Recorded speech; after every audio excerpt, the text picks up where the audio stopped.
भात आण बाय पांढरा, प्लीज प्लीज प्लीज. मला या रश्यामध्ये पांढरा भात टाकून खायला.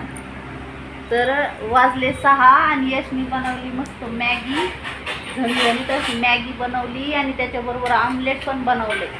आता 6 वाजता बघा त्याचा कसा नाश्ता आहे. या तुम्ही पण मॅगी, आमलेट, पोळी खायला. कोण खाऊन बघ बरं कशी झाली, टेस्ट कर.